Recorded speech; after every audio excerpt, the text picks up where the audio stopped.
బ్రిటన్లో పన్ను సంస్కరణలు దడపుట్టేస్తున్నాయి. ఒక్కొక్కరుగా దేశం విడిచేందుకు సిద్ధమవుతున్నారు సంపన్నులు.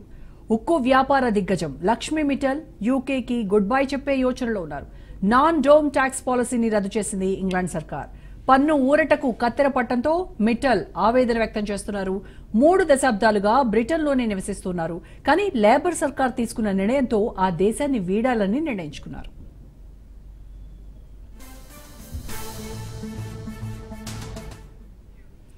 లక్ష్మీ మిట్టల్తో పాటు పలువురు సంపన్నులు కూడా అదే యోచనలో ఉన్నారు. నాన్ డోమ్ పన్ను విధానాన్ని రద్దు చేయాలని ఇంగ్లాండ్ సర్కార్ నిర్ణయం తీసుకుంది. గతంలో ఈ పన్ను విధానం కింద యూకే నివాసితులు విదేశాల్లో సంపాదించిన ఆదాయంపై బ్రిటన్ ప్రభుత్వానికి ఎలాంటి పన్ను చెల్లించాల్సిన అవసరం లేదు. 226 సంవత్సరాల నుంచి ఈ పన్ను వెసులుబాటు ఉంది. అయితే తాజాగా ఆ విధానాన్ని తొలగించింది లేబర్ ప్రభుత్వం.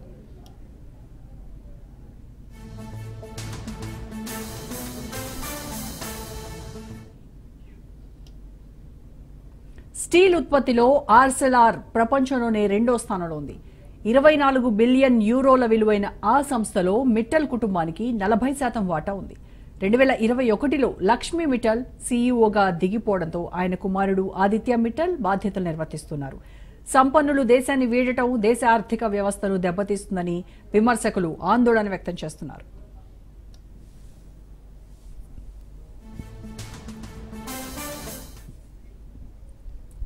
నిజానికి బ్రిటన్లో ఉన్న సంపన్నుల్లో లక్ష్మీ మిట్టల్ ఒకరు. గత ఏడాది సండే టైమ్స్ రిచ్ లిస్ట్ ప్రకారం ఆయన సంపద 14.9 బిలియన్ పౌండ్లు. ఐరోపా, అమెరికాలో మిట్టల్కు ఎన్నో విలువైన ఆస్తులున్నాయి. యూకేలో పన్ను మినహాయింపులు రద్దు చేయడంతో యునైటెడ్ అరబ్ ఎమిరేట్స్, స్విట్జర్లాండ్, ఇటలీలో ఏదో ఒకదానికి మకాం మార్చాలనుకుంటున్నారు లక్ష్మీ మిట్టల్.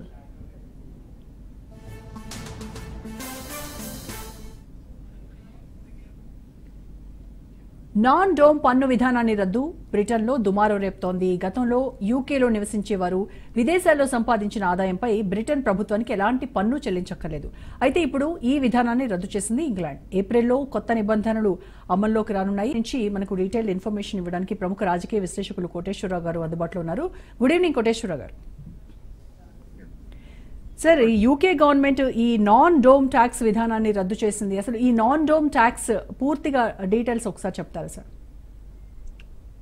ఎవరైనా బ్రిటన్ లో నివసిస్తూ శాశ్వత నివాసం కానీ లేదా నివాసం కానీ వేరే దేశాల్లో ఉన్నటువంటి పరిస్థితి కనుక ఉండేట్లయితే ఇతర దేశాల్లో సంపాదించినటువంటి ఆస్తి మీద పన్నులు చెల్లించాల్సినటువంటి అవసరం లేదనేటువంటిది 226 సంవత్సరాలుగా బ్రిటన్ లో ఉన్నటువంటి ఒక నిబంధన.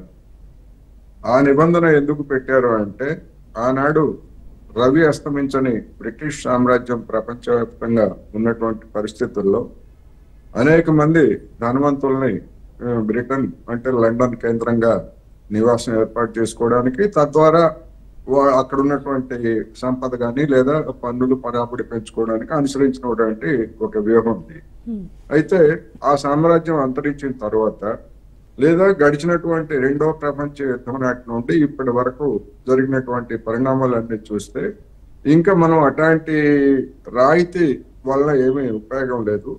అందుకని అలాంటి రాయితీలను రద్దు చేసినట్లయితే ఇప్పుడు తాజాగా రద్దు చేసినటువంటి లేదా ఏప్రిల్ నుంచి అమల్లోకి రాబోయేటువంటి విధానాల ప్రకారం అక్కడ ఉన్నటువంటి మిట్టల్ లాంటి వాళ్ళు కూడా పన్నులు చెల్లించాల్సి వస్తే ఏటా 270 కోట్ల పౌండ్లు లేదా దాదాపు 300 కోట్ల డాలర్ల మేరకు ప్రతి ఏటా ఆదాయం వస్తుంది అనేటువంటిది ఒక అంచనా. అందువలన ఇవాళ బ్రిటన్ ఎదుర్కొంటున్నటువంటి ఆర్థిక దుస్థితిలో ఆ మాత్రం ఆదాయం అనేటువంటిది అదేమి తక్కువ కాదు. అందుకనే మనం రాయితీలు ఎందుకు ఇవ్వాలి, మనకు ఉపయోగపడినటువంటి రాయితీలు ఎందుకు అనేటువంటి ఉద్దేశంతో లేబర్ పార్టీ ఆ విధమైనటువంటి నిర్ణయం తీసుకుంది. అయితే దీని మీద భిన్నమైనటువంటి అభిప్రాయాలు. ఈ విధంగా కనుక చేసేట్లయితే మిట్టల్ లాంటి వాళ్ళు ఇటువంటి వాళ్ళు దాదాపు 78,000 మంది బ్రిటన్ లో ఉన్నారు. ఆ 78,000 మంది కూడా ఏదో బ్రిటన్ ను ఉద్ధరించుతామనో లేకపోతే మరొకట కాదు. మిట్టల్ మాదిరి భారతదేశంలో లేదా ఇతర దేశాల్లో పన్నులు ఎగ్గొట్టడానికి బ్రిటన్ కల్పించినటువంటి ఒక లూప్ హోల్ అనండి, లేకపోతే ఒక సౌకర్యం అనండి, దాన్ని ఉపయోగించుకోవడానికి వెళ్ళారు తప్ప మరొకటి కాదనేది మనకి స్పష్టంగా తెలుస్తాం. అందుకని మారినటువంటి పరిస్థితుల్లో బ్రిటన్ తీసుకున్నటువంటి నిర్ణయం, మిట్టల్ లాంటి వాళ్ళు అనేక మంది బ్రిటన్ వదిలి ఎక్కడైతే ఇలాంటి పన్ను రాయితీలు ఉంటాయో, లేకపోతే అసలు పన్నులు ఉండవో, ట్యాక్స్ హెవెన్స్ అంటున్నారు కదా, కొన్ని దీవులు కావచ్చు, స్విట్జర్లాండ్ కావచ్చు, ఇటువంటి ఆ దేశాలన్నిటికీ వెళ్ళిపోవడానికి వాళ్ళు అన్ని ఏర్పాట్లు చేసుకుంటున్నారనేది ఇప్పుడు తాజాగా వస్తున్నటువంటి వార్త. అంటే యూకే గవర్నమెంట్ పాయింట్ ఆఫ్ వ్యూలో కనుక చూస్తే ఈ tax, non dome tax abolish చేయడం అనేది వాళ్ళ దృష్టిలో కరెక్టే కదా అది. ఎస్, సో అందుకోసమనే వాళ్ళ దృష్టిలో కరెక్టే, కానీ దాన్ని వ్యతిరేకించేటువంటి వాళ్ళు, దాన్ని అది కొనసాగాలని చెప్పేవాళ్ళు ఏంటంటే, ఇలాంటి వాళ్ళు అంటే ప్రపంచం అంతటి నుంచి వచ్చి లండన్ లోనో లేదా బ్రిటన్ లోనో నివాసం ఉండేటువంటి వాళ్ళు, లేదా వాళ్ళ సిబ్బంది, వాళ్ళు చేసేటువంటి వినిమయ ఖర్చులు, లేదా ఇటువంటివన్నీ కూడా దాంతో గణనీయమైనటువంటి ఆదాయం బ్రిటన్ కి వస్తుంది, అందుకని ఆదాయాన్ని మనం కోల్పోవాల్సి వస్తుంది కదా అనేటువంటిది వాళ్ళు. ఇప్పుడు మిట్టల్ లాంటి వాళ్ళు మన నారాయణమూర్తి గారి కుమార్తె, అదే విధంగా రిషి సునాక్ భార్య అయినటువంటి అక్షిత కూడా అదే విధంగా ఆమె కూడా అక్కడ మిట్టల్ మాదిరే ట్యాక్స్ రాయితీలు పొందుతూ, అంటే పన్నులు ఎగవేస్తూ అక్కడ ఆమె వ్యవహారాలన్నీ కూడా సాగిస్తున్నారనేటువంటిది అందరికీ తెలిసినటువంటి సత్యం. అందువల్ల మరి ఏమిటి, ఒక ప్రధాని భార్య అయి ఉండి పన్నులు ఎగ్గొట్టడానికి అంటే నైతికంగా చూసినా గానీ ఏ విధంగా సమర్థనీయం అనేటువంటి ప్రశ్న ఇవన్నీ ఉన్నాయి. ఈ రీత్యా చూసినప్పుడు అక్కడ ఈ పరిణామం దేనికి దారి తీస్తుంది, ఇంకా ఎంతమంది పోతారు, లేదా అక్కడ ఉన్నటువంటి పరిశ్రమలు కావచ్చు, లేదా వ్యాపారాలు కావచ్చు, బయటికి ఎంత మేరకు వెళ్ళిపోతాయి అనేటువంటిది ఒక పెద్ద ప్రశ్నగా తయారైంది. యా, అయితే కోటేశ్వర గారు మీరు చెప్పిన దాని ప్రకారం లక్ష్మీ మిట్టల్ లాంటి వాళ్ళు దాదాపుగా అంటే ఇలాంటి వెల్దీ ఇండివిజువల్స్ 78,000 మంది ఉన్నారంటున్నారు. మరి లక్ష్మీ మిట్టల్ లాగా వాళ్ళు కూడా దేశం విడిచి వెళ్ళిపోవాలి, ఇంకొక ట్యాక్స్ ఫ్రీ కంట్రీని వెతుక్కోవాలి అనేటువంటి ఉద్దేశంలో ఉంటే ఇప్పుడు ఆ దేశం పైన, ఆ జీడిపి పైన ఎలాంటి ఎఫెక్ట్ పడుతుందంటారు? డెఫినెట్ గా ఇప్పుడు వాళ్ళు ఉన్నా కానీ 1980 నుంచి ఇప్పటి వరకు చూస్తే బ్రిటన్ లో ఉన్నటువంటి పరిశ్రమలు గాని, వాణిజ్యాలు గాని తగ్గిపోతున్నాయి ధోరణి తప్ప అక్కడ అభివృద్ధి చెందినటువంటి ధోరణి లేదు. ఉదాహరణకి ఎంత ఇబ్బందుల్లో బ్రిటన్ ప్రభుత్వం ఉన్నదంటే, హీత్రూ విమానాశ్రయంలో 3వ రన్వే కట్టడానికి అవసరమైనటువంటి డబ్బులు కూడా అక్కడ బ్రిటన్ ప్రభుత్వం దగ్గర లేవు.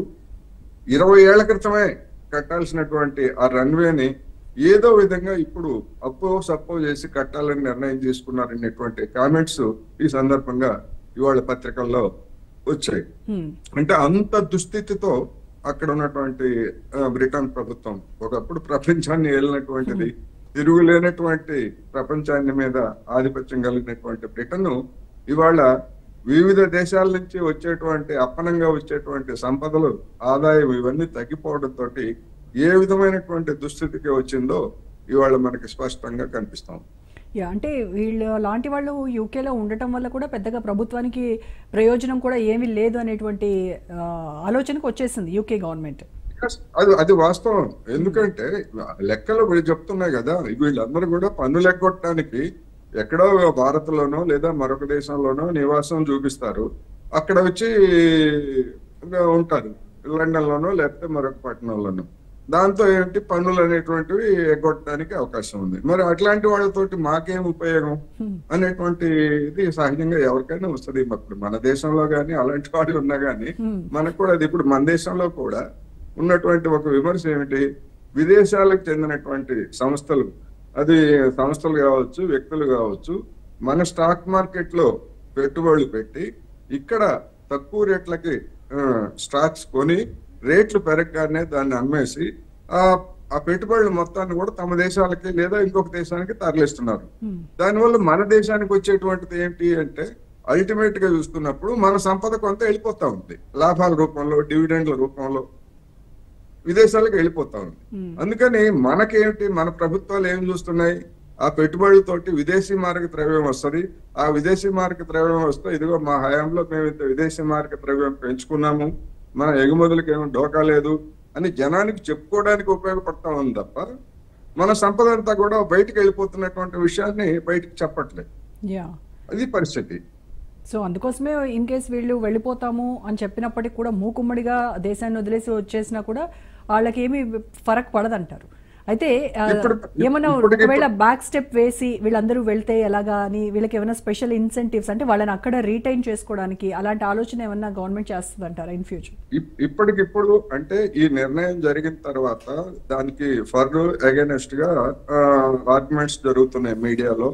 రాజకీయ పార్టీలు కావచ్చు లేదా ఆర్థికవేత్తలుగా ఉన్నటువంటి వాళ్ళు ఫర్ అని చర్చ జరుగుతా ఉంది. ఈ చర్చ జరిగిన తర్వాత మరి అల్టిమేట్ గా ఏదైనా మళ్ళా పునరాలోచన చేస్తుందా, లేకపోతే ఉన్నా ఏం ఉపయోగం లేనప్పుడు పోయినా మనకేం నష్టం లేదు అనేటువంటి దాన్ని చేస్తుందా అనేటువంటిది ఒకటైతే, ఈ పన్ను ఒకటే కాదు, ఈ బ్రెక్సిట్ అంటే ఐరోపా యూనియన్ నుంచి ఎప్పుడైతే బ్రిటన్ బయటకు వచ్చిందో బ్రిటన్ లో వ్యాపారాలు చేసేటువంటి వాళ్ళందరికీ కూడా మిగిలినటువంటి ఐరోపా దేశాల్లో వ్యాపార అవకాశాలు అనేటువంటివి పరిమితం అయ్యాయి.